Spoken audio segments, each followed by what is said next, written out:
It's a great pleasure to introduce John Wedger. John's from the Met, whistleblower down south of it, in case you don't know who he is.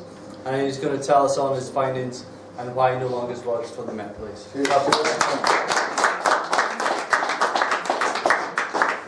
Right. Hello everyone, and thank you for giving me this platform. I'm retired, recently retired. I served 25 years in the Metropolitan Police. I was a detective. I got out of uniform as quick as I could, and I specialised in two disciplines. I was an interview specialist. I would deal with specialist interviews for suspects and also victims, and mainly vulnerable victims as well. And there was a topic was mentioned earlier, and I can elaborate on what the police can and can't do in respect to vulnerable people and how the information is dragged from them or elicited. And the other thing I went into was child abuse investigations. Now, it was the last thing I ever wanted to deal with. It was very much shunned upon when you join the police. It was deemed as a woman's job.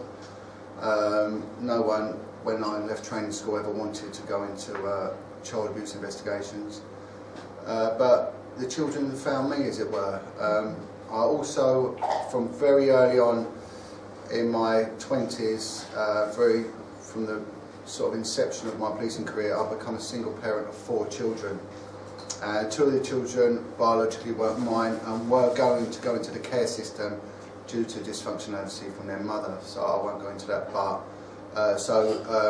Kids in care and the reality of children going into care is very close to my heart.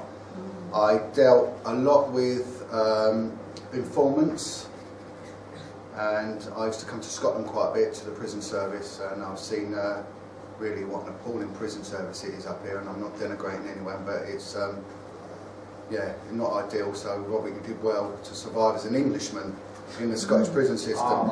They were great for people. They were fantastic. Nobody can help them more. Prisoners, the governors, the officers are fantastic. Well, I'm going to go on about that, because there is this sort of magic number of 75, and it's 75%. And we've got 75% of the prison population are illiterate, and that shocks a lot of people. 75% of the prison population have been affected by child abuse. We've got a 75% recidivism rate, so it doesn't work. Recidivism is reoffending. Don't work. So I said to someone once, you know, if you had a builder was recommended to you and you were told before he was to do an extension that 75% of his buildings have collapsed, would you employ him? No, well, of course not. But then we're expected to accept the fact that our prison system works when it clearly doesn't. So again, we have this magic number all the time, and child abuse just affects so much of society. And how did I get into it? Like I said, the children found me. I never wanted to go in there. I had a very, very good career in the police. I know I probably would have done exceptionally well if I'd have carried on with it. But it just wasn't how fate was going to take me. And very early on in my service, I was sent to a rough part of London to start my initial sort of beat work, as it were. And it was an area that was racked with a lot of drug problems, a lot of social problems. Heroin and crack cocaine were rife, and the crime was you know, would replicate that. And there was a lad, not dissimilar age to myself in the cells, heroin addict. And one of the things I used to do was I wasn't really much of a smoker then. You know, life sort of got me smoking, really. But I would always have. I was told by a senior detective, "Always have cigarettes on you. They're a key to a door." Now the police work on information. They hold the information, and we need it. The police aren't all seeing eye. They rely on people to tell them things. You know, grasping, however you may call it. And I had cigarettes, and I would take the prisoners out for a cup of tea and a cigarette. I never saw any sort of barrier between me and them. I came from a working class background. I had a stepfather who was always in trouble with the police, and you know, I didn't look down. There was a lot of police officers that did look down on them. There was very much a them and us sort of mentality, but I like to think, without sounding conceited, that I haven't got a judgmental attitude. And this lad said, if you had a life like mine, mate, you'd be on heroin. So I said, come and have a cigarette, come and have a chat. So I took him out and said, well, what's it about? He said, well, I take the heroin because of what's happened to me. What will tell me? And he then recounted this story of being in the care system, being sexually abused, being beaten, again sexually abused, going from one institution to the next institution, and then drinking heavily, one thing led to another, and then heroin. Now heroin is an analgesic, it's a painkiller, and it kills pain, and that pain doesn't have to be, you know, physical pain, it can be mental pain as well. And then of course once you're on heroin, you need to support the heroin. Now if you've got money, that will soon get dissolved, so you take to petty crime. And petty crime for the men tends to be shoplifting, robberies, whatever it might be. For the women, again the same, but a lot of the women do end up working as prostitutes in the street to fund the habit. And it's this circle. Now, we had many years ago, Mayor Giuliano come to this country on the bequest of the British police, came from New York, a man with a history of alcoholism and all sorts behind him, but he was deemed some sort of oracle on sort of criminal and social justice. And he came here and he brought with him the broken window theory. And the broken window theory goes down the lines of there's an area of depravity, you smarten it up. If there's a broken window, fix a broken window, because if you don't, it becomes a sort of hangout for the dropouts, drugs get used, then the drug dealers come, then the violence associated with drug dealing, then street crime comes, and you end up with this whole plethora of sort of nastiness occurring just because the window's not fixed. Which, okay, there's a bit of credence to it. But what we're not looking at is what created that situation, what energy created it. Now you can say it was drug addiction, yes, drug addiction did. But again, it doesn't stop there. We've got to take this timeline back. Let's take it back. And it goes back, and it goes back to child abuse. Now the police would plough millions into all sorts of these sexy units, elite units, which I've been part of, squads as we used to call them. And I've been on them where you've got unlimited overtime, you've got a car, you've got a credit card, you've got everything you wanted. But you deal with nonsense, fraudulent crime, whatever it was, you know. But the child abuse, there was no funding. You know, we used to have, on one unit I was in, we had a car each, a top of the range car, and you had a credit card, you would travel abroad, you travel everywhere. But on the child abuse, there was a car between 10 detectives. We had no overtime. If you was managing crime on some of these units, you had 2 or 3 crimes that would deem a heavy workload. On child abuse, you could have 30 crimes. And some of them crimes would be from attempted murder and the very minimum rape. So it was heavy, heavy workload, very, very emotionally impactful crime, and there was no smiles there. Now, I'm going to give a health warning. I do not need to be graphic about anything I dealt with. This isn't the forum for that. But I will be talking about areas of criminality which may have affected people. I'm not here to offend, I'm here to tell the truth and why I've got to where I've got to and what tried to stop me getting there. What happened was, I'm going to do a little bit of drawing on here in a second, was I moved on to a unit, a specialist unit, and it was working on the River Thames, funny enough. They needed someone to investigate sex offenders that had gone missing. John, was this paedophile unit Scotland Yard? I ended up being attached to the paedophile unit at Scotland Yard. And what happened was, there was the Sex Offenders Registry Act had come out in 1997, and sex offenders had gone missing, and they didn't know where they'd gone. Now, the information coming from the prison service was that they were going to live on canal boats. I've just completed a walk from London to Manchester in the name of raising awareness for whistleblowers and for a drug addiction and alcohol addiction centre, and I went from London to Manchester via the canal system, and it had relevance. They were told there was 2 sex offenders believed living on canals in London, and they didn't know why, but they said look into it for us. Now I'm going to draw a diagram. Now what happens is, I'll try and just turn this round so it comes with me. With crime, there's a reason for everything. If you can't see, I can spin it round. You know, everything goes by a pattern, and one of the things is geographical profiling. Things happen in an area for a reason. You know, it's like when houses get burgled, it's never by chance. You know, they don't work like that. You know, there's always a little bit of planning going behind it. You know, and whoever they are, they don't want to get caught, so they will do their own risk assessment. Now, why were there sex offenders on the canal? No one knew, so I took to the canals and I just worked how I usually work, and I started talking to people, and that's what you've got to do. And it was expected for me to find another 2 sex offenders within a 3-month period. By the end of a month I found 90. And I had help from Scotland Yard's paedophile team. I've come seconded to them, and I was approached by a senior detective. He was one of the lads that was on the inception of the paedophile unit. This man was an oracle on how these people operate, and also there's a psychology behind it as well, and there's a fascinating psychology, although it's a dark, morbid one, and you have to understand their psychology. And you have to not judge people either, because once you put that judgment across, you burn your bridges. You need to know what's in their head, you know. Everyone got my hand, I shook everyone's hand, you know, and I needed to know. It didn't mean that I went out to get them, because I was out there to get them. But I wouldn't let my pride, my ego get in the way. Why? You know, people say to me, don't you want to beat them up? Don't you want to, what's the point of that? Why? Why would I do that? It's pointless. You know, they'll get their judgment. But in the meantime, I get one, I get him to talk, he'll give me 2. And if I work on that ratio, you're going to get 1 million by the end of the year, you know. You beat them up, you get nothing. You get a complaint, that's what you get, and you're removed. Right, so this senior detective comes to me and he said, John, he said, I need to talk to you. I said, okay. He said, in any normal line of policing, you do well, like you're doing. He said, you get promoted. He said, it don't work when you're dealing with nonces. Now, it's a funny thing, I don't know if anyone knows the word nonce, right? It's an acronym. Right. Does that come out? Can I hold that?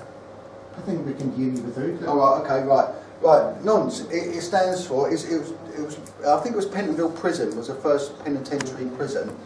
And what it stands for, because in the prison service, Robert can be testimony to this, right? And this is one of the things, I'm talking to you as a whistleblower.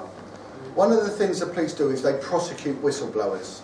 Because if the police go to prison, the biggest fear a policeman has is going to prison. They're dead, you know. And I'll speak to a lot of people that have been from the prison system, and one of them is a very close friend of mine. I said, how would I be treated? You know, even though I'm doing what I'm doing. He went, well, you just get stabbed. It's as simple as that, John. You get stabbed. You know, they're not really worried. You're a policeman, and that's that. You know. When you talk to people, right, it goes back to this natural law. Now, you ask anyone, you ask any policeman, what's the worst crime? They're going to go murder, because it's #1 on the statute list, murder.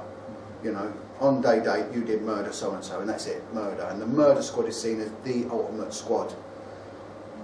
But it's not, right? The people that are hated are the paedophiles, because the paedophiles have caused all the grief.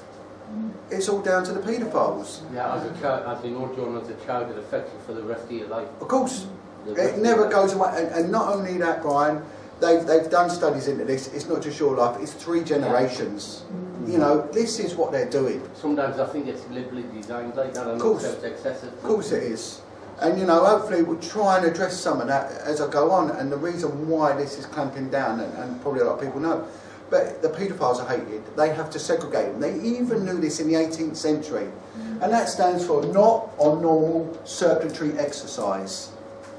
They had to put these people in uniforms with that on there so the guards wouldn't integrate them, because and this was years, hundreds of years ago, not on normal circulatory. That's where nonce comes from. Again, there's a reason for everything. There is a reason for it all. It all explains itself. Now, I'll get rid of that. Can you say it again, John, please? Right. Yeah. Not on normal circulatory exercise. Nonce. And it's when they used to have the exercise yards, you know. Now, plonk that there. When you go back, hopefully that's dry. You know, I say one of the things I would look at would be geographical profile. Why? Why does this happen? You know, it's important talking to people. Why?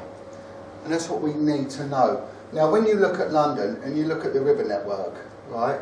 I'll just basically try anyone who's seen EastEnders, they'll see the River Thames is sort of like that, okay? That's the River Thames. Yeah, there we go. That's what they call the Isle of Dogs, and there's docks there, see? Right? Now, they built the canal network in the 1700s, and it was to obviously move the produce that was coming in from the British Empire. And they needed to ship it all around the world. So they built canals, they dug them there, and they got the workers tend to come from the colonies and things like that, but they would navigate. It's what I call them navvies, because they would navigate their way through. So you've got a river here called the River Lee, and then you've got canals that link up, and they sort of link up like this. And I was talking to a lady that was from Ealing, you know, this down here, this is Brentford, you know. Yeah. And then these canals sort of they winkle their way across the UK. Now I'll get another colour. And also the funny thing is, when I was on this policing unit, it was set up in 1798, and it was set up, the first policing unit in the world was established here at Wapping Police Station, right? And it was set up by funding from the East India Dock Company, because the boats were getting robbed, and when the ship crew, the sailors and what have you, they were from all around the world, when they were going into the East End of London to have a drink at night, they were getting their throats cut. So they would put a rope in the pub, and they call it the penny hang, and they could say sleep on the line. That's when the sailors would sleep on it till the morning, and then they'd go home. And because so many of them were getting killed, the merchant ships that were set up by the Corporation of London, the City of London, that were running the East India Dock Company, said, we're going to Amsterdam. We're not going to hang around London anymore. We're going to Amsterdam. So they had to get policing in. And they got them in. They were Royal Marines. And that's where the old police uniform had this big thing round there. They called it the boot neck. And they would put the leather to stop them getting their throats slit. And the locals, first night the station was open, the locals shot policemen, and they burnt the station down, because the money they was making was so great. But the officers would have boats, and they would row it, and they would row it to a beat. That's where you get the word beat from. And of course, there next to it was a court, and the court then, it was all on the maritime law, and that's when a boat sinks, it needs help, it needs to be bailed out. So when someone gets bailed out, and the dock and all that. So it all ties in with what, you know, with it. So again, you've got to look, the relevance of this is you've got to look at the energy that created something is the energy that stays with it. The energy that created policing was not to help children. It was not to help the vulnerable. It was to protect revenue, and that stands testimony to this day. Now, when I looked at, and then what happened in 1997, so the Sex Offenders Registry Act of 1997 stated that a sex offender upon conviction, caution or release from prison for a Schedule 1 sexual offence must register in the police station within 28 days. Right? Otherwise, they're back to prison, or they'll get convicted and go to prison. Right? But they were going missing. Right? No one knew where they were. Why were they doing this? Right, well, it turns out that the UK is split into counties. Now you've got Hertfordshire, you've got Bedfordshire, you've got Northamptonshire, you've got Cumbria, you've got, you know, Lincolnshire, Leicestershire, and all these places. Each one is an individual policing district. So if I'm a sex offender, I'm released from prison, I've got 28 days, I'm living in Lincolnshire to register at my police station. But if I then pop over to Suffolk, I get another 28 days. But that's a lot of walking about. So it's that time that they've got to do the crime. Yeah, well, it's a lot of walking about, but people didn't want to register because they were known then, they were a registered sex offender and restrictions were placed on their lives. But this is where it starts getting quite sinister. London, right, is not one policing district, it's made up of boroughs. There's something like 35 boroughs. Each one is its own policing district. So whereas Kent will have one policing district for a huge area, London will have 35. But when you looked at them, looked at the boundaries for London, they followed parish boundaries, which were, because they were so old, they were the boundaries of the waterways. So these boundaries formed up around commercial business district. So what you'd have is this area here, that's called Springfield Marina, right? Here you've got the London Borough of Waltham Forest. Here's the London Borough of Newham. Here's the London Borough of Hackney. You've got 3 boroughs. 3 policing districts. You put your boat here, a canal is 3 metres wide. I moved my boat on day 27 from there to there. I don't have to register. The other thing which was sinister about it, at the same time this all come out, the BBC brought out a programme called Rosie and Jim. And it was about life on a canal boat. Right? Now, part of the training for the police when you deal with this stuff is grooming. Grooming, and we got trained by quite an interesting man who was he had many qualifications, all to do with psychology, psychotherapy and everything else. He only worked for the prosecution and he worked in the prison service, and he would assess if a sex offender is eligible to be released. He knew the paedophile's mind inside out and why they do it. And I was privileged enough to sort of come under his pupillage for a little while, and he would teach me very many forms of psychology and things like that, and it's very clever. A lot of it's reverse psychology as well, how they... Cognitive distortion and cognitive dissonance. The distortion is putting it back onto the victim, which is what they do all the time. And when you interview them, you can quite quickly see these traits coming out. One of the best examples I have seen of this, which was very close to what we dealt with, was a interview by a man called Peter Hyatt with The Rich Planet, Richard D. Hall. If anyone hasn't seen it, watch it. It's fantastic, and he gives his analysis, statement analysis on the McCanns, and it is fantastic. One of the best bits of investigative journalism I've ever seen, to be honest, but close to my heart because I recognise so many of the traits. Now, kids like canals. Kids love water, especially special needs kids.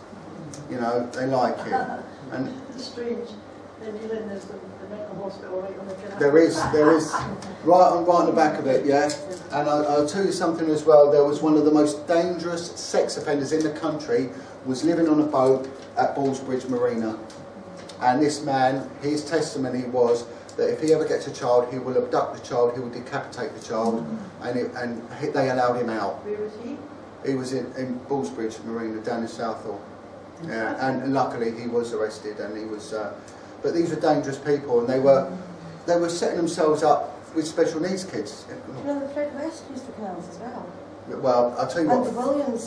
The Williams family, they were just in the news a couple of years ago that they get the place dug up. Very South of England, looking for bodies, obviously, because the West used to leave their children with the Williams. Right. While we went away in the canals, up to from South of England to Manchester, in fact. And it gives you anonymity, because if you look at the canals... It does make you wonder what they're doing in the canals. Well, it does. And if you look at the canals, I've just walked along them. I went 3 days, didn't meet anyone. They're right on the edge of humanity, really. You know, no one's down there. Police definitely never go there, and you can do what you want. And kids are drawn to the boats, they like it, and they were deliberately targeting special needs children. There was a boat that was taking kids from over this way, past London Zoo, which is on the canal, and the deckhand, who was only a young lad, he was in charge of toilet duties, and he was taking the kids and he was molesting the kids on there. But anyway, so I found these, and they were in hot spots, so they were all wearing these sort of conjunctions, and one of them was quite a famous fella. He had a boat, Charles Napier. Yeah, he had a boat along here. He would ping up every now and then on the Charles Napier, and he had links with all sorts of people, that fella.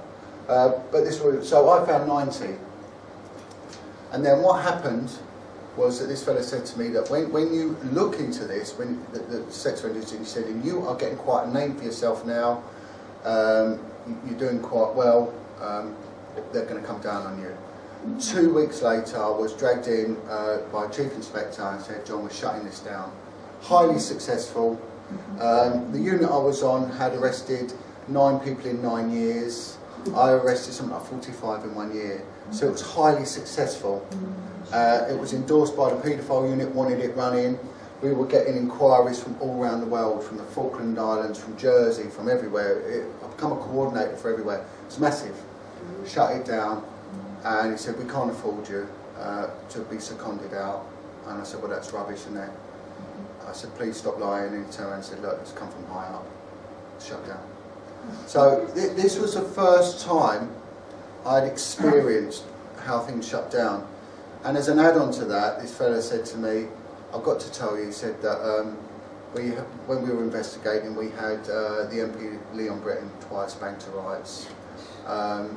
It didn't mean much to me at the time, he said, but each time we were shut down. Our funding was stopped and we were all told. While it's in my mind, I'll get back to it. I was last week approached by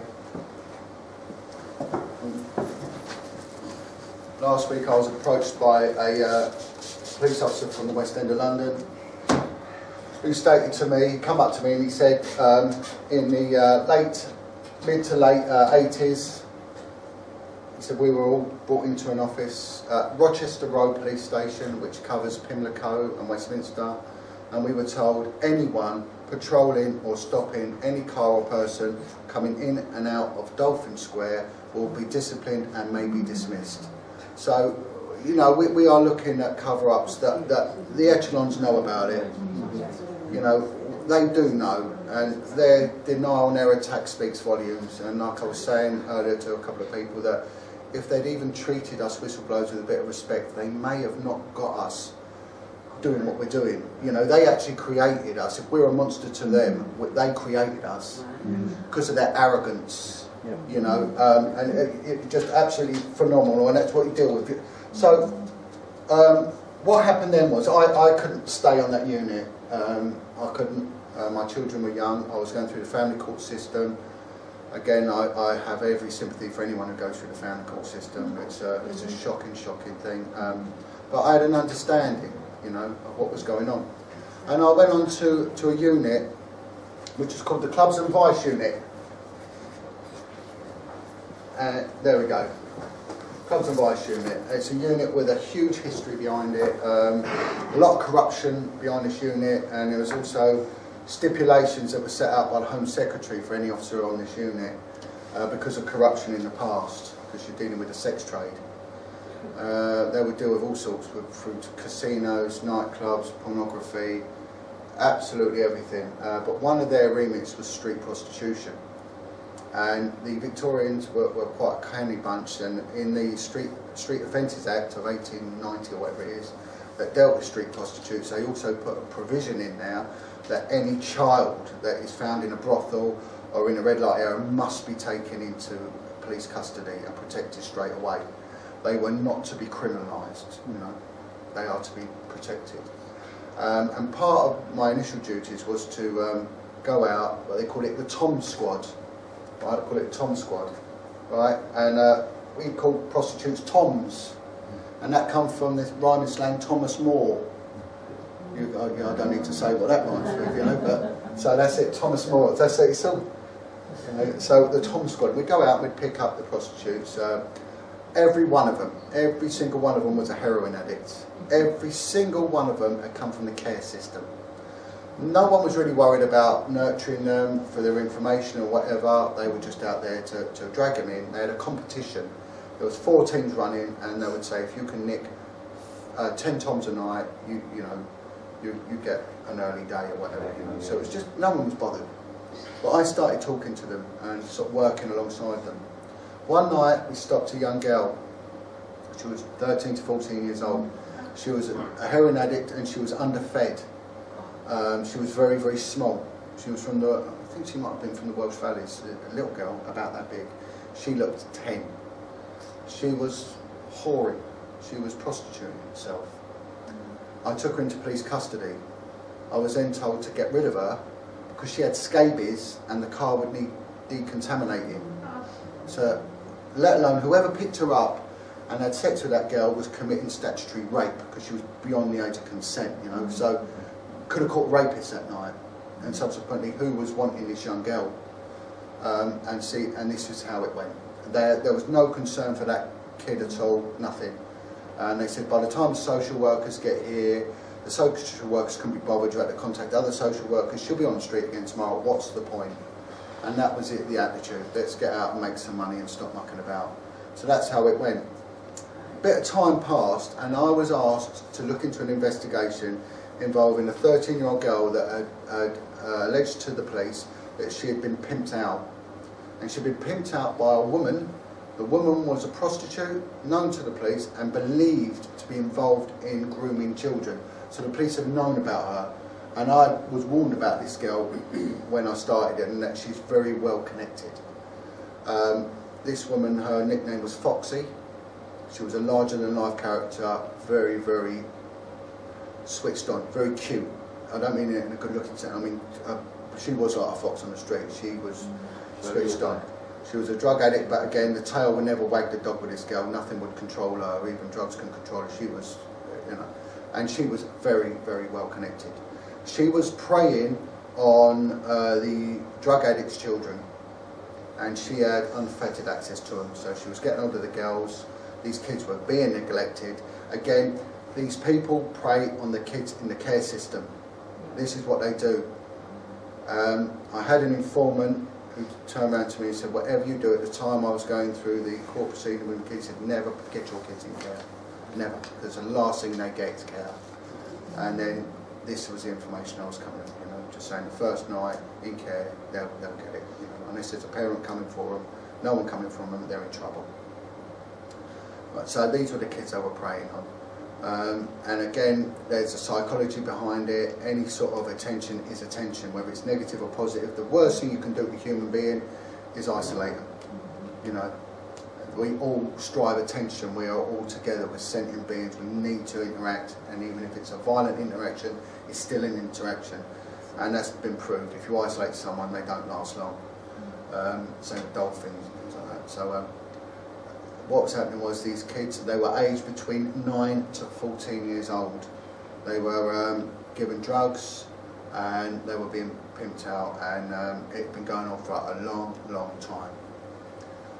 One girl gave me another girl, gave me another girl, gave me another girl, and this is how it worked. And it was just a case of sitting and talking to them.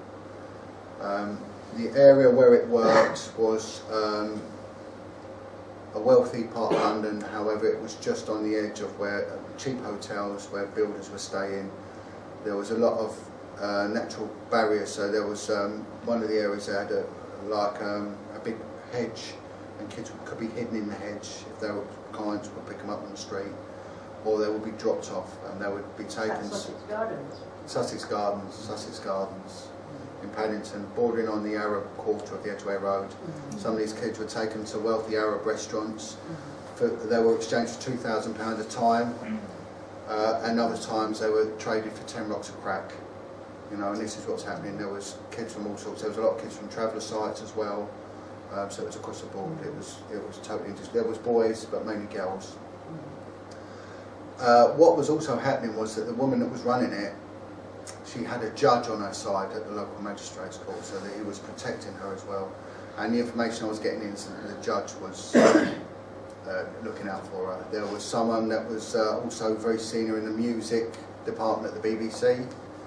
There was rumours of a high-ranking police officer as well. We never got to find out who. I've got the suspicions now. Woman? Sorry? Can you name that woman? What woman?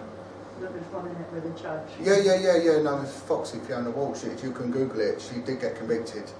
However, only on a couple of indictments. Yeah, Fiona Walsh, Foxy, if you put it in. And the main victim, she's dead. I'll just say her first name. Her name is Zoe, and you know, God bless her for having the strength to come forward. And we're dealing with kids that needed help. They needed protection. They really did, and you had to do everything to look after them. And it became your life. It became totally, you know, all-encompassing. And the officers that were dealing with us, we were good. We were a solid team, and we had a lot of heart. And when I later met and teamed up with Maggie Oliver, I just got that exact same feeling of her as I once had myself. You know, that, you know, these are the real victims here. I then compiled a list of what was going on. It was an intelligence report. It was concise and it was factual and it was short. And I submitted this report. Now I was approached by a social worker. The scale of this problem started in Westminster, in central London, and it soon expanded everywhere. We watched the Three Girls documentary on the BBC, the drama thing with Maggie. The three girls, we were 34, I think, was the last count. You know, whatever happens in the province, you look at London. Why have we never heard about grooming gangs in London? The biggest city in the Western Europe. You know, we've not heard one. We've got poverty. We've not heard about one case in London. Not one. There was not one. I mentioned this to Chris and Dick. I said you have not appointed one dedicated officer to deal with this. They even had a transgender crime unit. They didn't even have a unit to deal with this, and it was huge. It was huge. A social worker approached me and said, "John, we have been telling your unit, this unit, for 10 years to attend our strategy meetings. 10 years we've asked them to attend. They've never turned up to one of them. We have girls that are so badly infected with HIV, hepatitis C and everything else. They are dying on their feet. They're young kids. And what do? The police don't want to know." And this is the balance. And I'll go on about it at the end, but at the end of the day, the arbiter to this isn't the IPCC, it's not the commissioners or these chief constables, it's the public. The public will change this if they want to, do you know, because it's down to them. The police are answerable to the public, they're civil servants, right? They're not answerable to the Home Office, they're answerable to the Crown and the people. And this is why we've got a police force. We need a police force, love them or hate them. There's been times when I've hated the police, and I understand hatred towards the police, but there are coppers I know that if I was getting attacked, I'd want them coming to me. And I want them coming to my family as well, because they were good. There were social workers that had heart, real heart, right? But there was others that didn't, you know. And this is how we have society, unfortunately. So I put this report in. I'm thinking, brilliant. We're now going to get a car. We're doing everything on buses and things like that. It was ridiculous. So we're going to get a bigger unit, because it was going. It was just, you couldn't believe the speed this thing was growing. It was daily. We were finding more and more and more and more and more. I was dragged in by someone who is now one of the UK's most senior officers. I can't name him because I'm taking out civil remedy on this, and I'll let the court process do that. Right? And he turned around to me, and again, he said to me, "John, I'm going to tell you a story now." He said, when I took this unit over, it'd only been in post a year and a half. He said, I took over from the other senior officer, and he gave me a briefing. And he said, the briefing was, who's a wanker and who isn't? Sorry to swear, but this is what he said. And he said, this is what we do. We talk like this to each other. And he said, I need you to know the officers in here that were a reliability, that would always go sick, would make complaints, everything else. So that was given to me. And then I went to know the solid ones, my top investigators. He said there was 5 names, and you were number 2. You weren't number 1, but you were number 2. And what he said to me, I don't know how this lad does it, you've got to keep him, he's good. And I'm not being conceited, this were his words. And he said to me, but what the fuck have you done? What have you done? He said, you've screwed us. If this comes out, we are effed, past, present and future. This cannot and will not ever get out. You have no idea who and what you're dealing with. And he said, if you mention a word of this outside this room, you will lose your job, your children, your home. Shut your effing mouth. And another strange thing he said was that if you want to complain about it, I or no one else will ever betray fellow rank. Right? If you make a complaint, it will go round, it will be dealt with properly, it will come to me, and it will go in that effing bin. And keep your mouth shut. This is what they do in its rawest form. This is a man that's got respectability and everything else. Now, one of the people that has been absolutely recently monumentally brilliant has been the former policing and crime minister, Mike Penning. He's a Sir Mike Penning now, and he's only just realised how much that they stitch and cover things up. He's asked for meetings with senior officers and they failed to turn up, and he was the policing minister, second only to the Home Secretary. He said they just don't turn up, they lie to me, right? So it's a clique. You know, someone's called it, you know, the biggest mafia in the country, and I think it probably is. Right, so this is what happened there. Now, I then moved. I said, I can't work under this regime, and I moved. Now, what was unfortunate was that the investigation was massively scaled down. I felt that I'd betrayed my team because I was removed. What operation was this? Sorry? Was it an operation itself? Yeah, it was an operation. What was it? It was called Operation Manzana, and it was to do with the child prostitution. Now, I was removed, and the operation was scaled down, the policing operation, and they only dealt with the one girl, Zoe. There was a conviction. Foxy went away, I think, for 16 years. Got a good, I think, the first conviction they got on that. But what happened was, shortly after that, the young girl Zoe was found dead in the street on a suspicious overdose. Again, draw your own conclusions with that, and with a drug that she didn't ordinarily take, you know. So it was absolutely, you know, shocking. Found dead in the street, just like a discarded dog, you know, appalling. And the girl never stood a chance. I then moved, and I moved to the London Borough of Haringey as a child protection officer. And I went in there and I had a briefing with a supervising officer, and I was asked, would I like to take on an independent role alongside my investigative role, and you'll get a day to deal with things here and there. And one of them was to deal with children in the care homes. And I said, well, I'll have that. He said, no, I'm dealing with it. He said, no, the woman who had it, she's left. She's gone on to maternity leave. And I said, well, what, is there a handover? And I said, is there any cases of child prostitution? He went, no. I said, no child prostitution at all? No, none of it. Haringey Borough had 22 care homes, the largest amount of care homes of any borough in the country. Yeah. And she said, no, this officer went to meetings. She'd go to these meetings, they discussed child prostitution. No, they didn't even know that it was going on. So it doesn't happen, right? This was a conversation almost in real time. I then contact Social Services Haringey and said, can you fax me a copy of your children's home? Within 5 minutes they sent me a fax through. I picked up the phone, I rang the first care home and said, how many kids you got? I said, 5. How many of those do you lose at the weekend to crime? They went, 4. I said, in all honesty, no one's in trouble here. What happens to them? They've been pimped out. So that was real time. So in 5 minutes I found 4 kids, but this officer hadn't found any, right?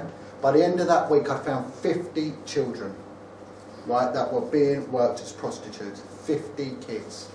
I organised a meeting. I took along local social services, they call them SPOCs, single point of contact for them. I took along NGO people like Connections, Youth Connections, Bernardo's, Save the Children, all these, whatever they are, came to this meeting, right?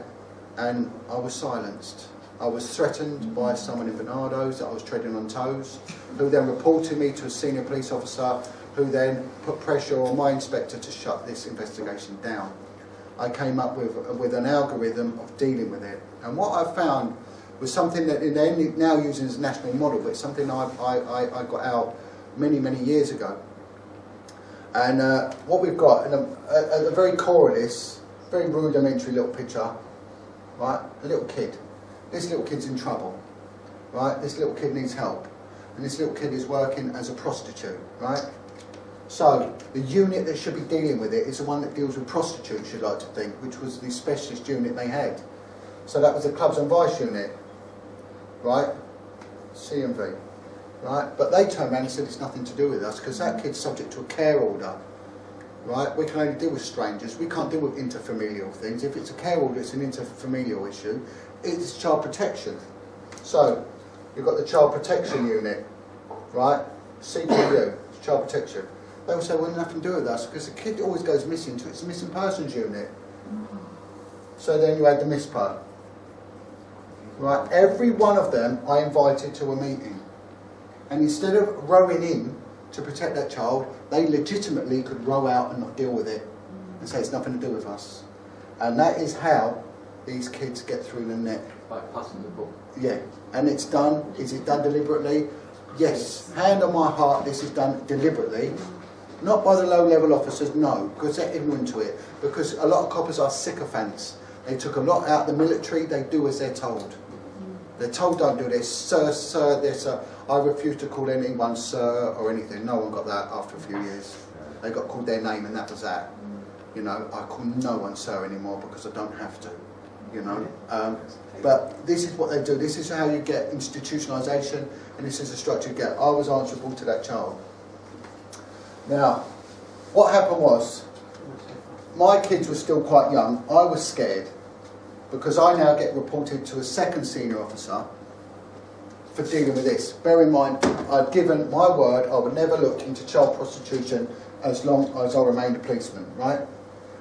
That oath lasted a week, right? I broke that oath.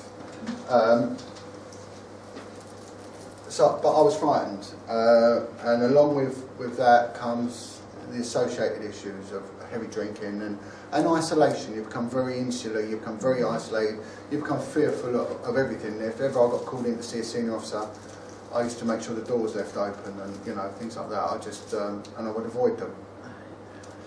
What happened was that a bizarre quirk of fate in many ways was that Jimmy Savile, who many people knew about, I think he didn't mean to do it, but he did God's work, you know.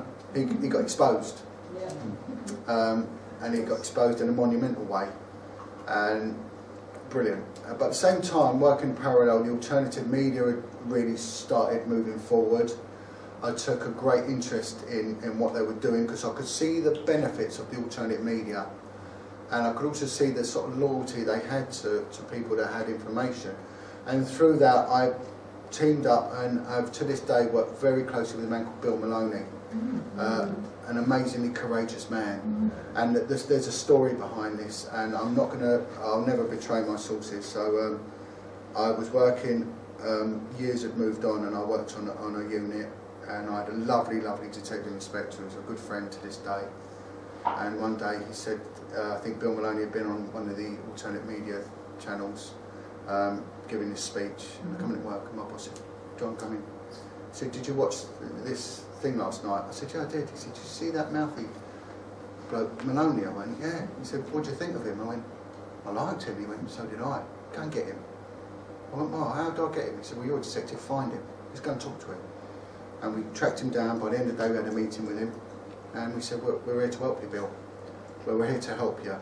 And Bill came forward and said, I'll help you. As long as it's to do with children, you'll get every support. And from that, a good friendship sprung up. And me and Bill, we've campaigned all over the place. Together we've campaigned in Parliament twice, but we got thrown out 3 times. So I don't know how to maths on that one works, but you know, a lot of sterling work, but it takes its toll. But I came forward. Now, I came forward and I made a criminal allegation against this senior officer. I made an allegation of corruption, and I thought that's it. My career is, you know, I'm all right now. I was told you're going to be bulletproof. They can't touch you. But the opposite happened. They came for me, and they came for me with daggers. Over the last 3 years, they have tried 9 times to convict me. They would serve me with papers, gross misconduct papers. Now they have a dual purpose. Firstly, they'll get me sacked, and secondly, the file goes to the Crown Prosecution.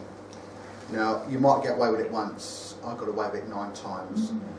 All I did was I then started working with politicians. I would go to every politician who claimed governance for child abuse and child abuse cover-ups, whoever they've been, Danchuk, Tom Watson, John Matt, all of them, and I sit with them.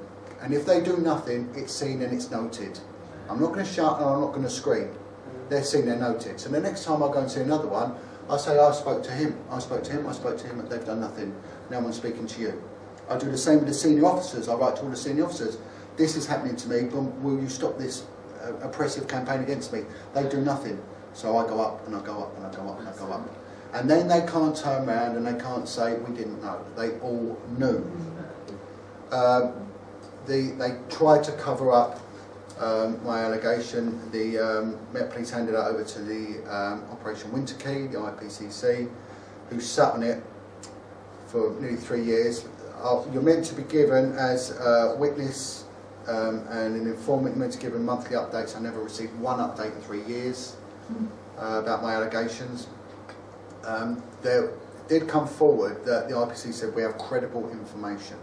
Now, when I was bullied, there was someone in the office with me, so I had a witness as well, and everything I had was checkable. say to we've got credible information. Over, I think it was 2 Christmases ago, 5 lead investigators left the IPCC in disgust, and this woman was one of them, Siobhan Brennan. She left, and then as soon as someone else took over, they shut it down. I took the matter before the Home Office with the help of the policing minister. We went before the Home Office, who sat there and said, right, the police have let you down, the Met Police have let you down, so have the IPCC, we're investigating independently. There was a formal, transcribed handover, right? Boom, all written down, everything recorded. All my paperwork was gone, they've lost my paperwork. After that meeting, the policing minister was removed from post and given another discipline to deal with. He was removed. He claims it was linked, you know, so he was removed. But something strange happened in as much as I then got in touch with another whistleblower from Manchester, which was Maggie Oliver. And I sat down with Maggie Oliver and she told me her experiences and what had happened to her. You can get a fag paper between the differences. It was identical. The one being her went all the way up to Pete Fahey. The other thing that we cannot rule out, and there is a connection, is with some of these senior officers and organised criminals. The gangsters are involved in this as well. You know, they can procure children like no one else can. You know, and that cannot be ruled out. With my investigation, there were links with an organised crime family. That's a very, very dangerous family. And again, when I spoke to another whistleblower from Manchester, he had strong links with a major crime family in Manchester and with the senior echelons of the police force up there as well. You know, so this is going on. This is where the corruption element comes in.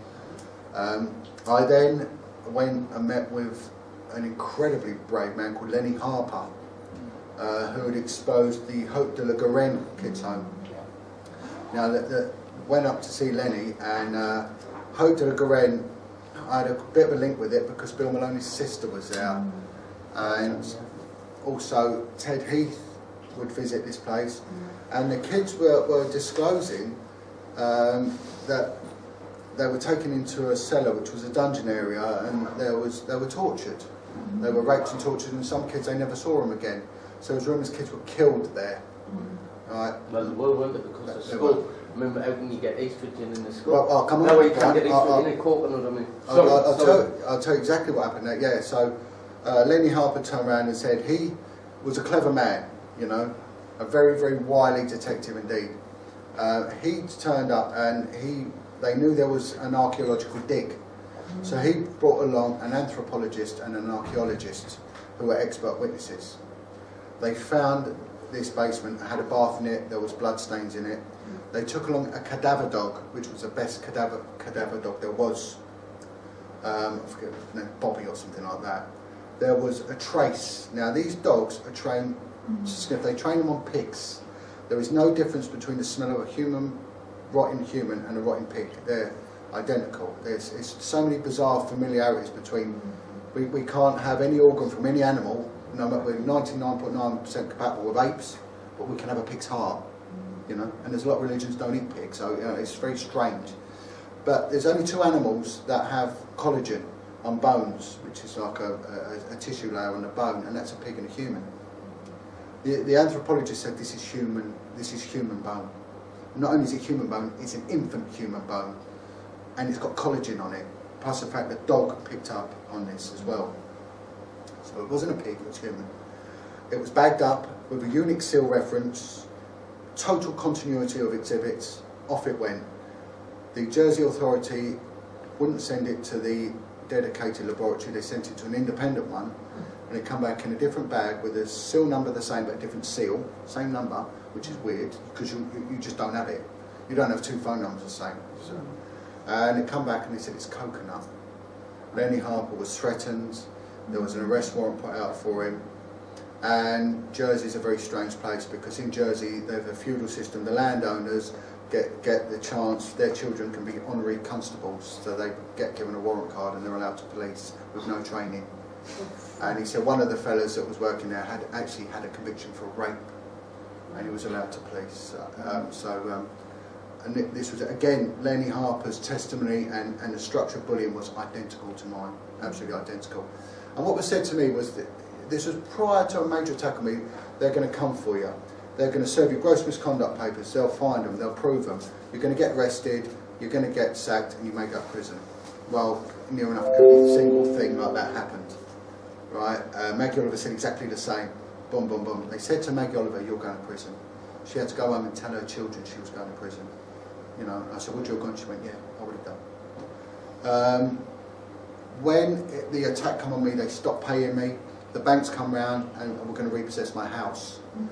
The banks were very, very understanding. But one of the other things that was said to me, your bank account gets shut down, and my bank account did actually get shut down. So I had to move banks for no reason. My account just got shut down. I had no access to money. Luckily, money did come my way, but you know, that was through the goodwill of good people, you know. And like I said, the threats were me, you're going to lose your job. They tried that. You're going to lose your home. They tried that as well. This is ongoing. You're going to lose your children. Last year, almost a year ago, one of my children was injured in a life-changing and catastrophic injury. His spinal column was severed by 95%, and he was in intensive care for many, many months. I had no money. I was looking at possibly going to prison, and I've now got a son that's dying. I get called by the hospital because almost a year to the day my son actually died. However, he was dead for 10 minutes, just under 10 minutes, but they revived him. I travelled to hospital, which was 100 miles away.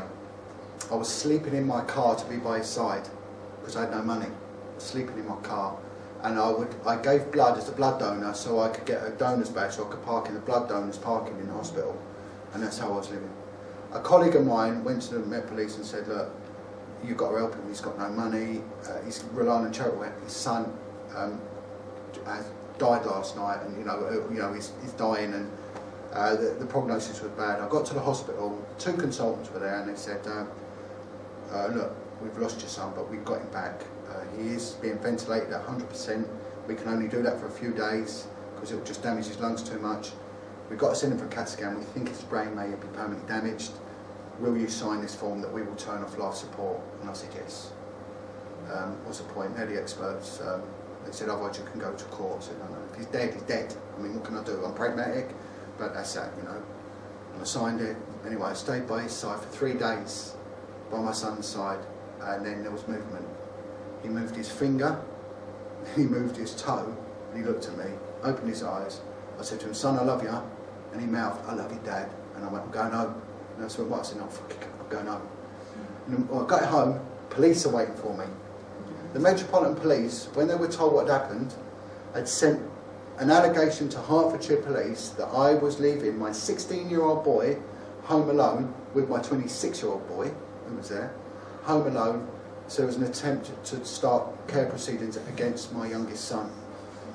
And so I turned up, and the police were waiting at my house to interview me. And this is what these people do. This is, luckily, I had a heart with one of them. He'd been in the army, he'd had enough of the police, and he was open. He said, "We've been lied to and you've been stitched up. They alleged that you'd abandoned your child." And this was my welfare officer and the senior officers that were in charge of me. This is what they'd done. You know, there was no benevolence. In the end, it come to a point where I just wrote a letter to Cressida Dick and said, "You take me to court, you do this, because this is," and I actually served them my defence statement, naming everyone. Boom, boom, boom, boom, boom. Subsequently, what has happened is that I was meant to be pensioned off. For the first time ever, they structured it all the way. I took it to an appeal, and I won the appeal. I smashed the room up. I'm not proud of it, but I let them have it. And anyway, I won the appeal. All the people behind us pensioned this man off. Let's let him get on with his life. That's that. But the Met Police then decided to take it to judicial review. They'd never done it before. So they then decided to take me to a judicial review. I had about 3 weeks before I was going to lose my house again. But anyway, I won and I moved forward. But now I'm now campaigning with 3 MPs we got on board. We've got Andrew Bridgen. Andrew Bridgen is representing a Chief Constable called Mike Veal. Mike Veal got in touch with me. He's a Chief Constable. This goes to show that I was always blaming Chief Constables, right? It transcends that. It goes above and beyond that. Mike Veal was exposing Ted Heath and all the cover-ups around that, but also he was the first one to mention that there was a satanic ritual element to this, which is something that hopefully, if I've got time, I will just sort of skirt around how the relevance of this SRA type thing has sort of crept in, and well, it's not crept, it's always been there, but Mike Veal turned around to me and said to me, John, what am I to expect?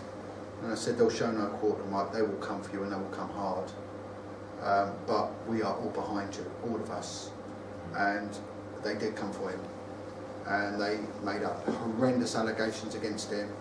I won't go into them now because I'd rather have his permission for that. But we stood together. We all stood together as whistleblowers. We did a media release in his favour, which went in his favour. He has got total respect of so many people. How safe are you now, John? Sorry? How safe are you now? You never know. You never know. But we have safety in numbers. One fella that came to me, and we're working together now, is a man called Chris Lambriano. Chris Lambriano is quite a big name, but for the wrong reasons. He was sent to prison in the, I think the early 70s, late 60s, for the murder of Jack the Hackman Vitti, along with the Cray twins. He was one of the kingpins in the Cray twins empire, him and his brother Tony Lambriano. They're of Greek descent.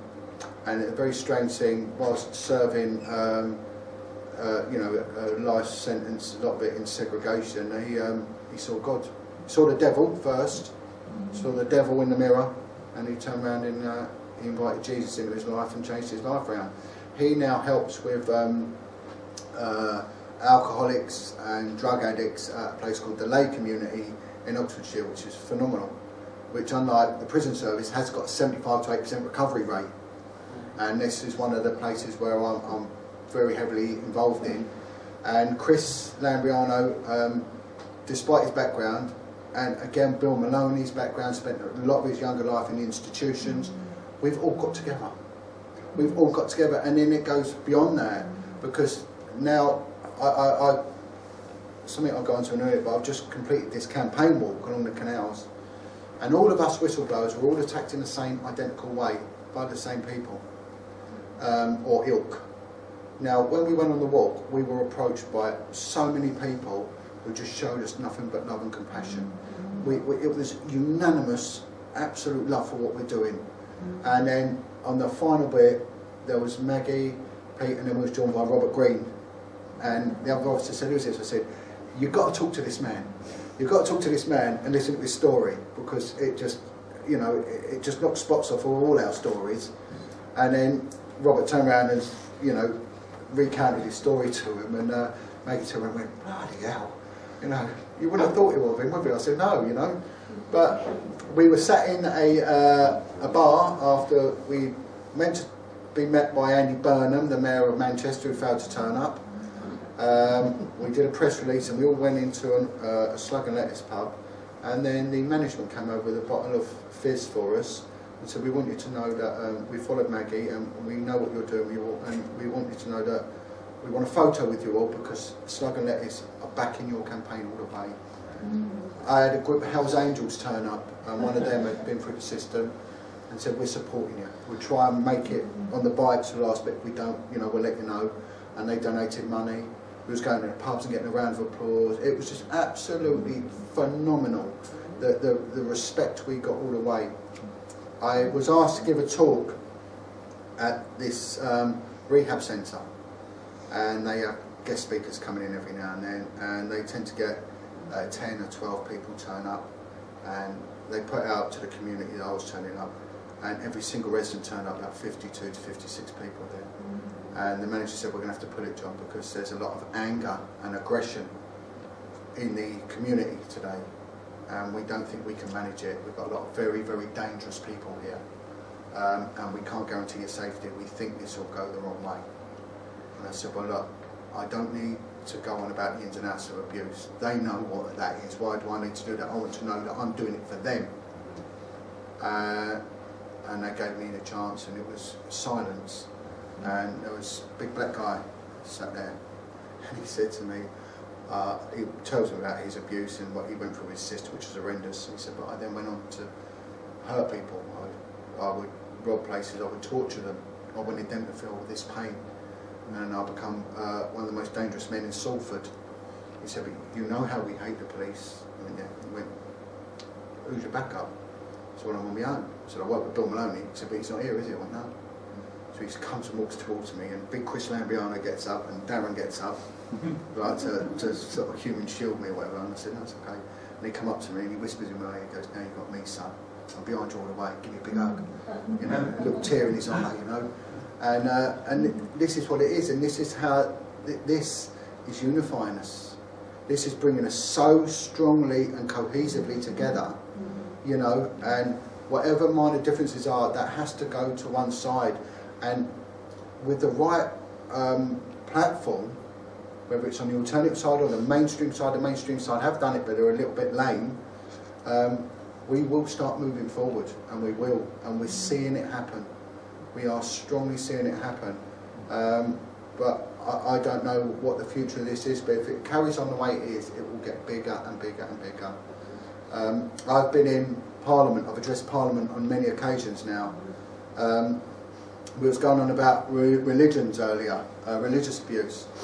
And this is quite a story actually. There was every religious discipline on the bench in the committee room in Parliament.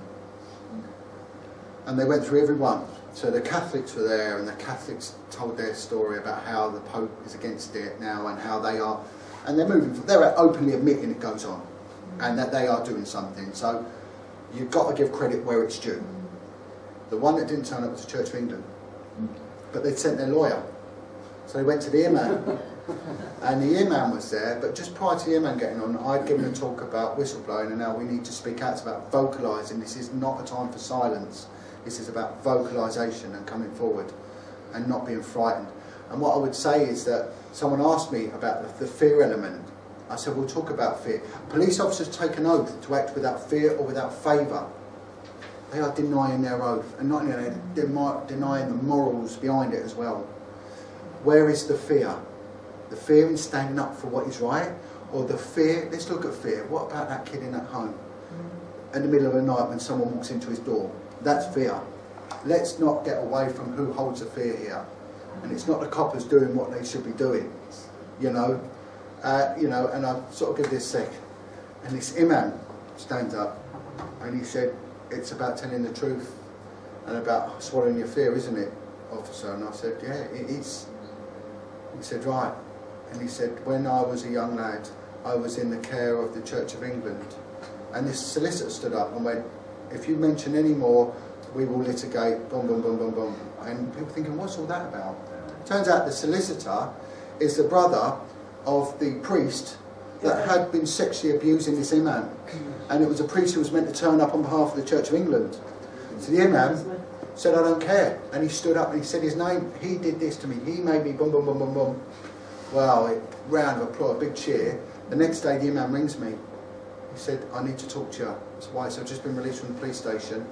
The police came around and arrested me for perverting the course of justice today. They arrested him, right?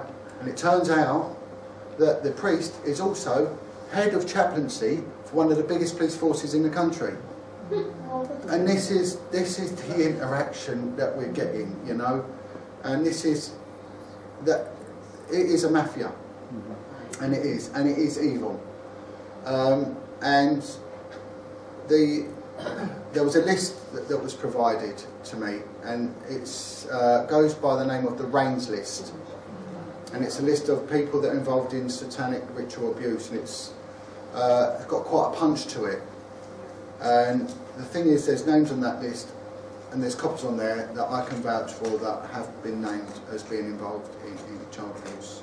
We vote for that. It involved in child abuse, and there was one name from the force I was in that has been mentioned to me as being involved, someone high up. There was a chief constable from Hampshire, there was a detective sergeant, whistleblower from Hampshire, who was threatened by this man. There was also one from Devon and Powers, they're all on this list. You know, so the more I'm looking into things once I've left the police, the more it does link back that there is this. You didn't have any for Police Scotland, did you? No. I mean, Scotland just does crop up all the time. I mean, the one thing you always get from Scotland is a corrupt justice system. That is the consistent thing, and the worst thing about it is the prison system. The prison system as well. That is the one thing that you keep getting all the time from Scotland. It's just a total. Please actually speak about what it's like up here. Yeah. That's good. You know. That's good. Can I just ask you, what was that priest's name? Sorry. The priest's name you were talking about just a minute ago. In which one? The priest whose brother was a lawyer. Oh no, it was a priest. It was a priest. I can't remember. I'll have to ask the man. Priest. Sorry if we said police. Priest. Yeah, I don't know. But he was in charge of a boarding school in East London. And he was, part of his London. no, but I tell you one thing, I was asked to meet up with a man who's a titled man. He's the son of Lord Bewley, Lord Montague of Bewley. Yeah. Robert Montague, his name Yes, is. Montague. God, what a powerful man. One of the key names on the Reigns list. Yeah. I think most of you know I was the original recipient for the Reigns list. Yeah. And I'll tell you a little bit more about the Prime Minister's office on this. It's highly relevant. Yeah, of course it is. It's a subject in its own right, that list. And but this, if I just say about this Montague fella, he's a very posh man. He's a titled gentleman, very, very open. He's actually written a book about it, and he was raped by his father, who was Lord Montague of Bewley, where the motor museum is and everything else. He was raped by his father, and he goes on about members of Churchill's cabinet. And he turned around to me and he said, you know, John, you seem to represent the lower and the working classes in what you do. He said, but at least when they report it to the police, it does get looked at. It might not go to fruition in court, but it gets looked at. When people like me from the ruling and the privileged classes name our abusers, nothing happens. And he said Eton was just, the fagging system in Eton was just a rent boy racket. Yeah. You know, very vocal about it, and it just appalling that they suffer as well. But go on, what's your... The Reigns last time you into this fight, what is that? Well, Robert will probably show you how to find it. It's still on the Reigns is still on the internet. Lots of things. I think you can find on Yeah. Polygraph. I'll give you a copy, John. And there's lots and lots of things. Yeah. I mean, I can And get the copies. names, John.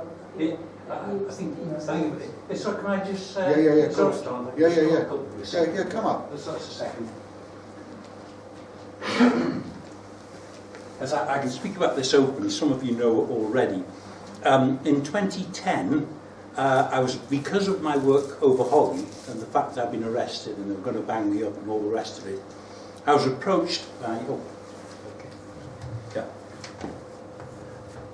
I was approached by one of the leading psychiatrists in the country investigating Satanist ritual abuse. So I have permission to give her name. Her name is Dr. Joan Coleman, and she lives in Surrey. And because of what I'd done over Holly, she actually invited me to her home. And as I was leaving, she gave me a brown paper A4 size packet, and she said, in this is a list. She says, because you've stood up for Holly Gregg, she says, I'm getting on a little bit now, I don't know how much longer I'm going to be around. She still is, by the way, but at the time she didn't know that. She says, I'm going to give you this, and you can use this whenever you want, use your own judgment, I'll trust you to do this. She says, and it is and I read it, and it is a list of about 250 names on it, most of whom are unknown to the public. They're mostly in the south of England, because that's where Joan it tends to be southeast of England orientated more than anything else. Although there is one name on there, one name on the list that you will know, and that is the name of Peter Tobin. So I'm sure you know all about that particular case. But I was passed this one to use it as I wished. Obviously, it predated the Savile exposure by about 2 years. But it's not just names, it's dates of birth, it's Dates of phone birth. numbers, addresses, car registration numbers. Absolutely. It's everything. They're all there. And obviously it's very important because if anybody wants to know what John has been talking about, where the power is to shut everything down over child abuse, you've only got to look at the range list and it'll give you most of the answers there. Absolutely.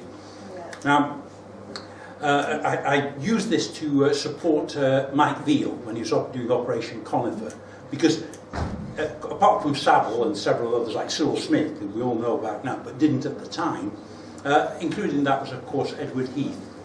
And Edward Heath was on that list. When Joan Coleman puts people on the list, it doesn't necessarily mean they've committed a crime. It means that two separate witnesses, totally independent of each other, have come to her and reported that these people have been seen at Satanist ritual abuse ceremonies, basically. That's what it's all about. Doesn't still necessarily mean they could be convicted, but they have been there. But in some of the details, as John knows, they go into more detail. Joan would only use them, before she'd publish, it had to be two totally independent people. And of course, that means that it's nothing like a comprehensive list. There could be far, far more. But if only one person came and complained about it, however convincing the person was, she wouldn't put it on the list. In the case of Edward Heath, there were 5 people, and they named a very peculiar fetish that he had. The information that I passed on to Chief Constable Veal, relayed from Joan, once Chief Constable Veal was getting into the case and was beginning to get under pressure, he was being attacked and so forth. Well, I'm not having this because I know we've got the evidence here. The evidence wouldn't necessarily have meant that he could have been convicted, but what I can say is the strength of the evidence was so much that people have been convicted solidly over sexual offences for far less than the evidence that I provided about Edward Heath. And of course, as many of you know, once it was found that I'd been helping Mike Veal, I was attacked in the papers. The Daily Mail twice, the Sunday Times and Private Eye. Now in that list are a number of journalists, and all three of them, they belong to 3 separate papers, and those papers were the Daily Mail, the Times and Private Eye, and they were all people on that list.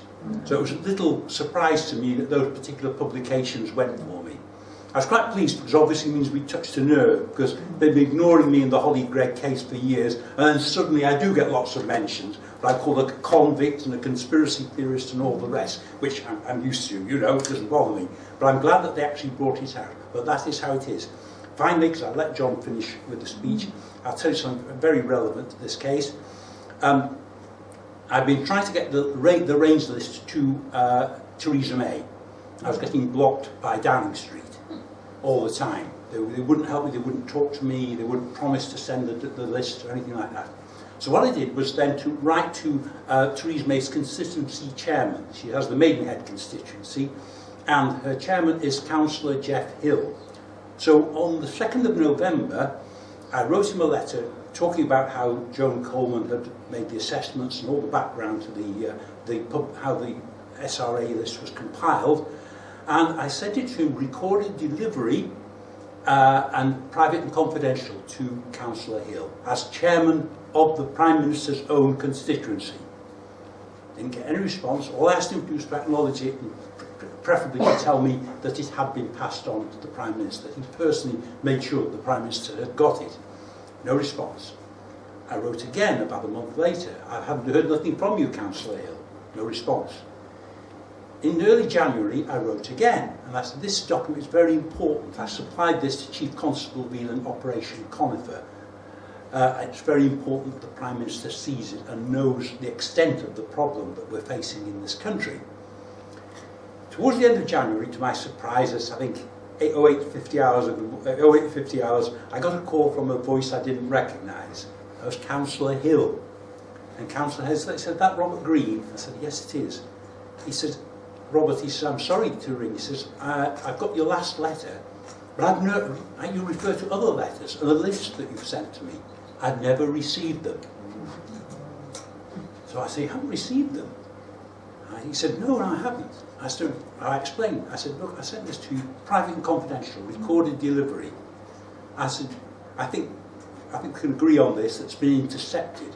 I believe it either been intercepted by staff at the Prime Minister's own constituency office or by the intelligence services en route.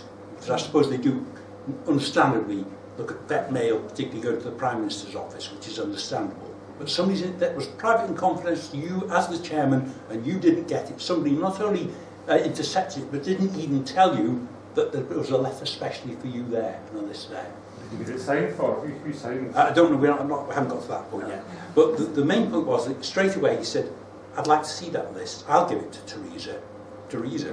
He said, please let me have a copy. So I got up to him straight away. I said, would you let me know as soon as you've got it? He said, yes, I will. He was true to his word. He said, yes, got it, Robert. And then later on we had another little conversation, and he confirmed that he had indeed transferred it to Theresa May.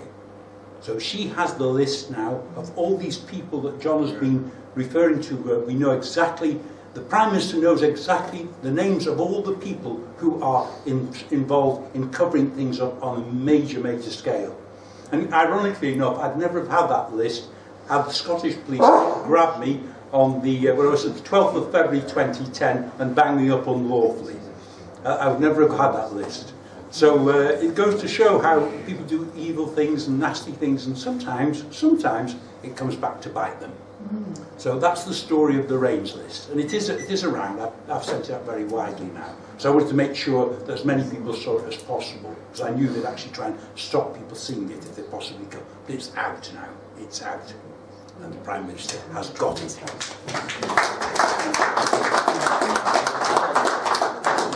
Well, I'm sort of done now. Is there any questions from anyone, or no?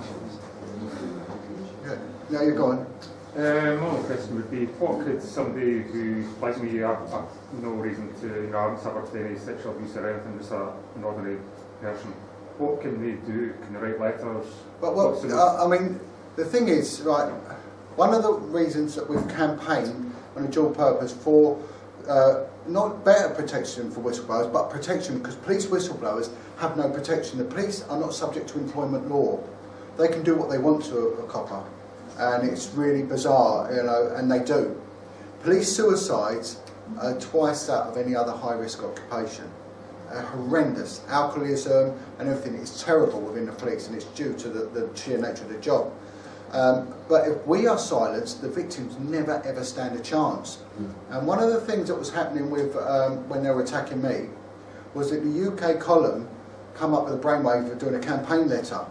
So they bombarded Theresa May and Cressida Dick with letters regarding myself.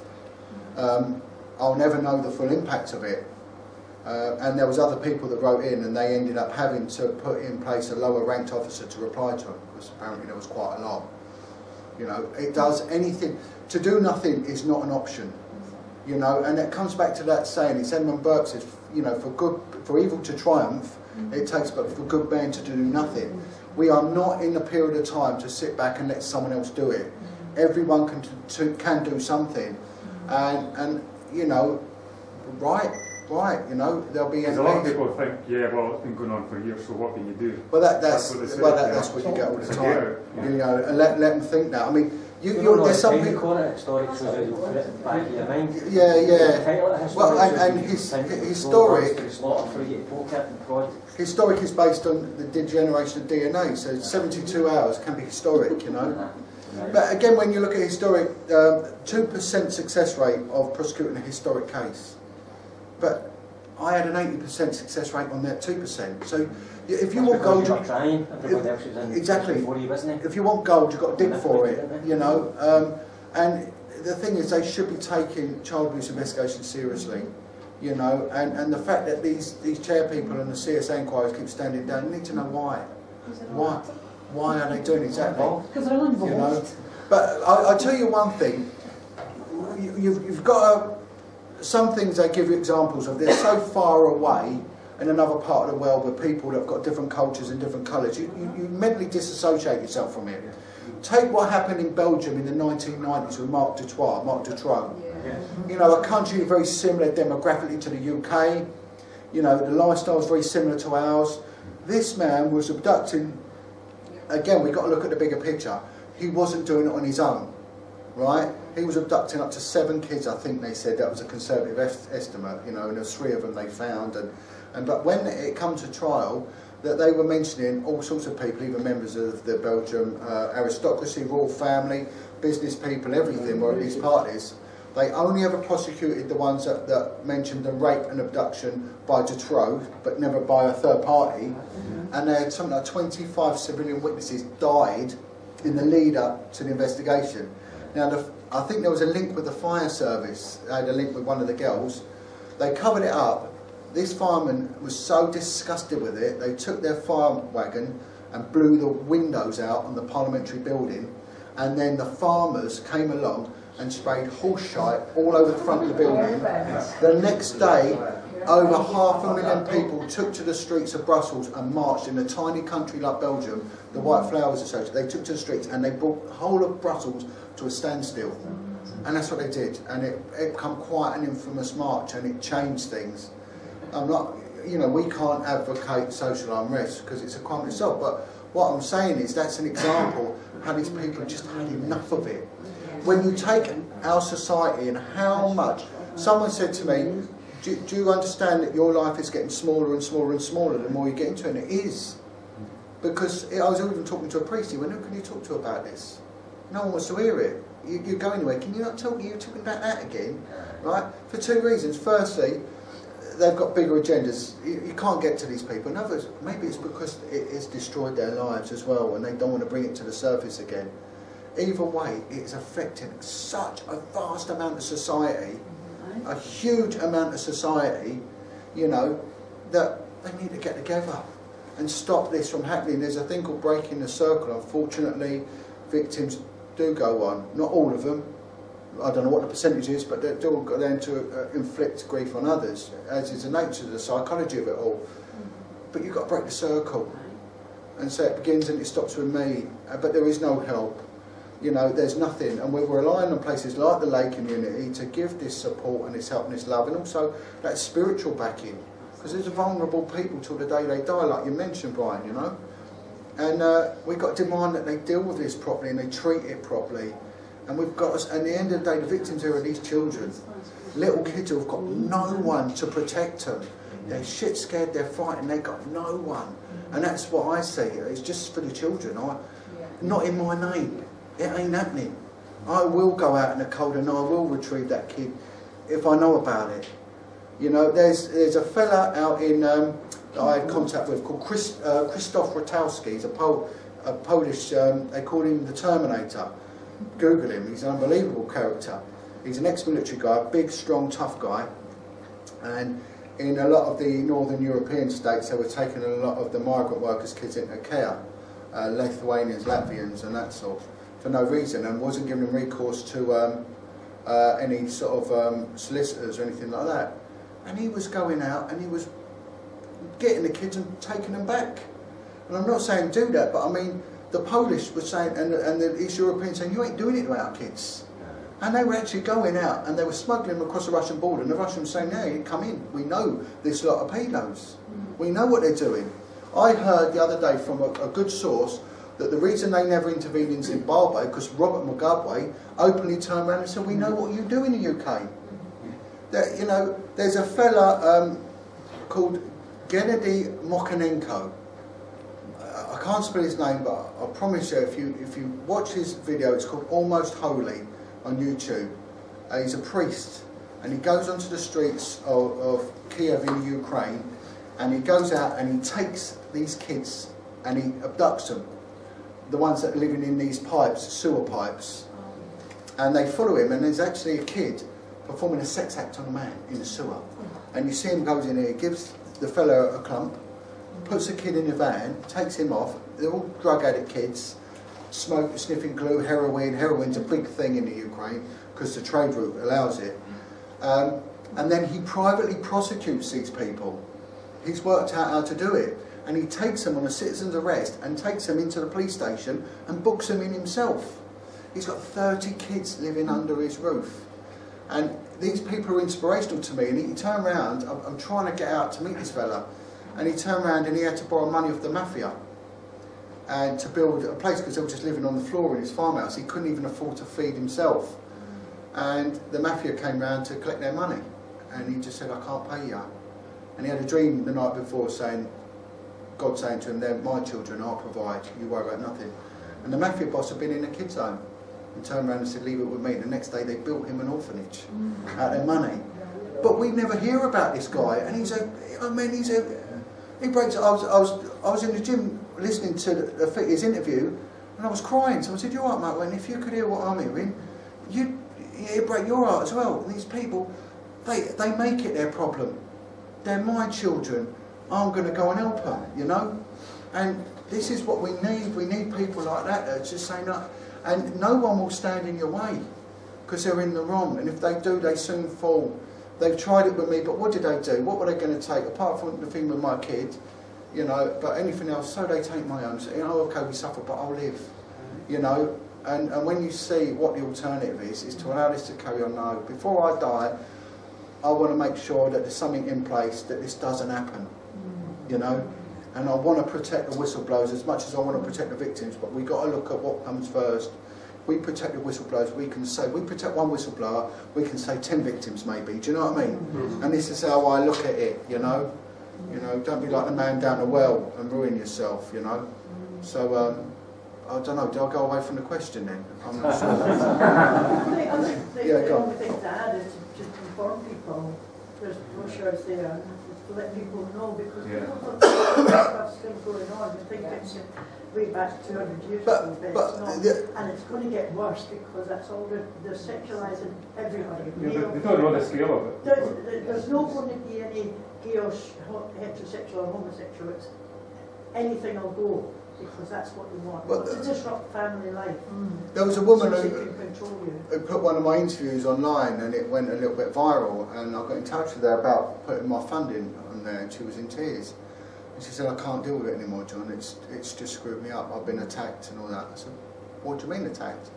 And of course there's these groups like the Hosted and all this. We know them. Do you know, and I just said, well, We know them well. do you know what I mean? I just said, well, ignore them. I mean, ignore them, you know. I'd happily give them my address, let them come round the house. I couldn't get, who are these people anyway? It's called Hosted. They're just... But they call them trolls. It's a new world to me. And I said to them, well, don't look at it then. If you don't look at it, it don't exist. I mean, who would want to dissent this? Who would want to denigrate anyone doing this? Why? You know, ignore them. But you're going to get the attack, and that's one thing, you will get attacked. You know, if you think you're not going to get a good kick in the, you know, whatever, then you've got to be misguided, because you will get, they will come for you, but that's just how it is, you know. You can't make it on without breaking heads, can you? Have you ever heard of anybody exposed to abuse in my son? My son, he was abused. Right. Yeah, you said, yeah. I was attacked and I was convicted of assaulting my son. What, you went and attacked those that did it? No. Oh, I had no idea what happened. right. I don't know where it came from, where, you know, the allegations just appeared. Within a 24-hour period I was lifted. I was charged with slapping my son in the stomach 4 times. I was supposed to attack him with a toothbrush. This is their will. And the third charge was personal on the account. Where did they come from, the allegations?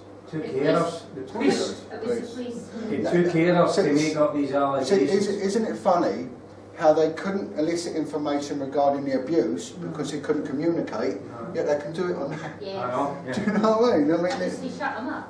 I've been in court, I don't know many times now, and the allegations turned around and there was no proof of anything. No. And yet I still was convicted. They just call them out.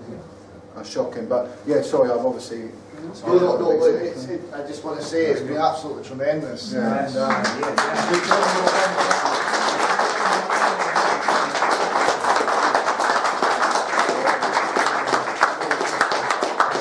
Thank you, everybody. Excuse me, folks, just before we close up, I allow Stuart to end the event here. I was having a very interesting chat over lunch, and I was adding to it as I was listening to John there. Just a few thoughts. What does victory look like? What does winning look like? You know, we have to keep our eyes on the prize, and we have to have some idea of what success is. So I was making a few notes. This is just a start, but maybe a start of a discussion as to what this is. We want those harmed to be listened to. We want whistleblowers to be safe. We want a justice system that does not perpetuate abuse, does not seek convenient answers, that is understandable and open, and that has the principle that let justice prevail though the heavens fall. We want to have a means of preventing bureaucratic abuse by government agencies. And at the end of it, we want a society that understands the effect of abuse and will treat those harmed with compassion. So that's my working model for what we're trying to achieve. Thanks for listening to that. Stuart.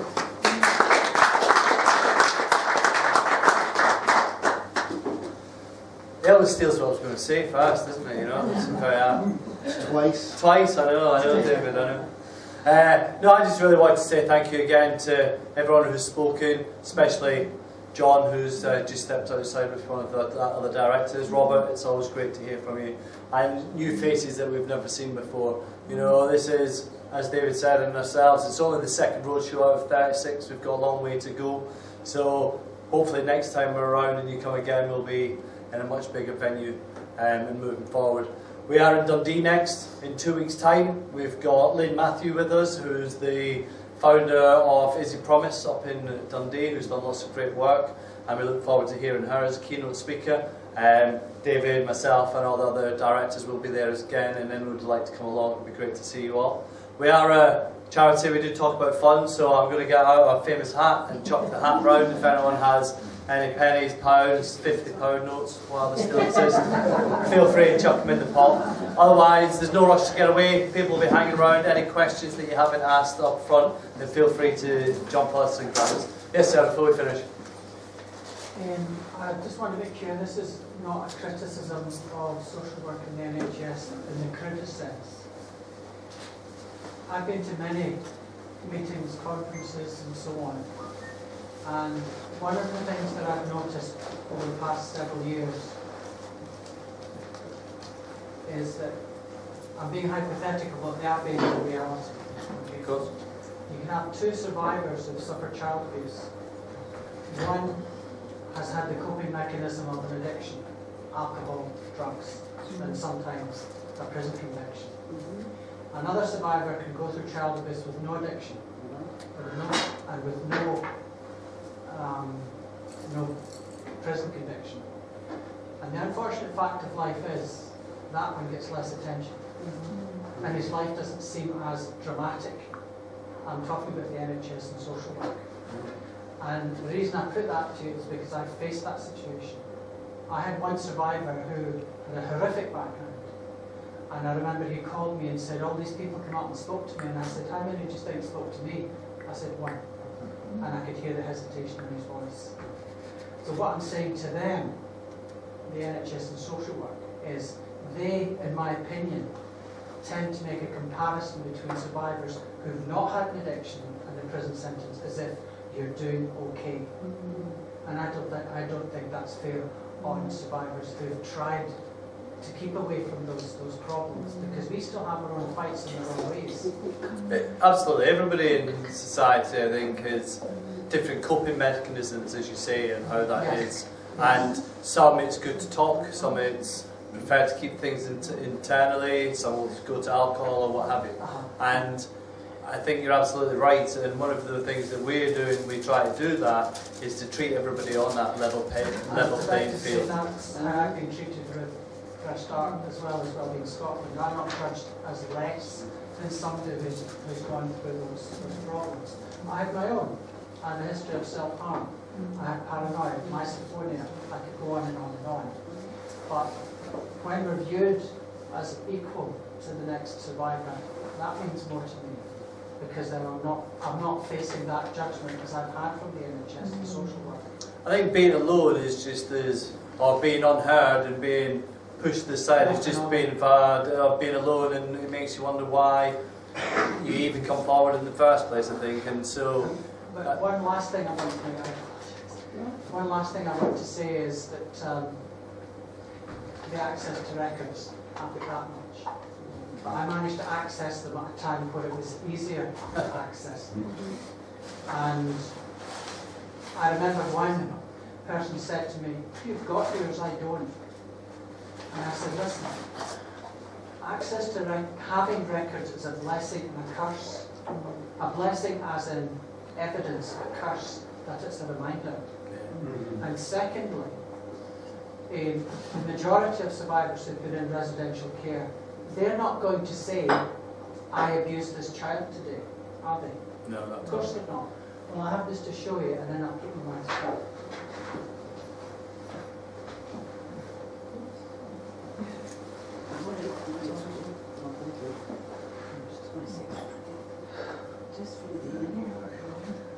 My parents were charged at Stirling Sheriff Court in 1967.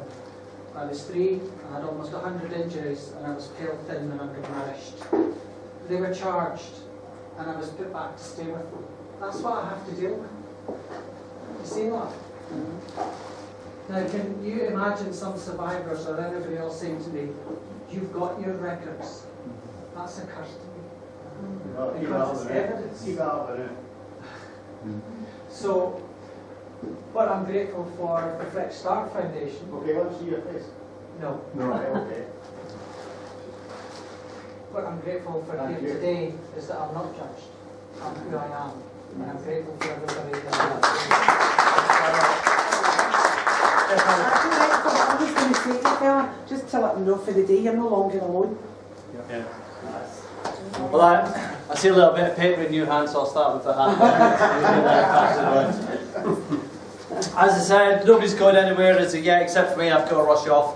I'll be here for about 5-10 minutes if you want to speak to me. Otherwise, thanks again for coming, and I hope we can see you in the future events. And I'm not sure if your name's if you want to speak or give your details to somebody, we'll always be in touch and move things forward. We keep getting asked at the moment, one last point, about taking testimonials and can we take evidence. At the moment we're just collecting names and we're getting people feeling of those who want to come forward and those who don't. And those who do, give us your names and address and we will be in touch.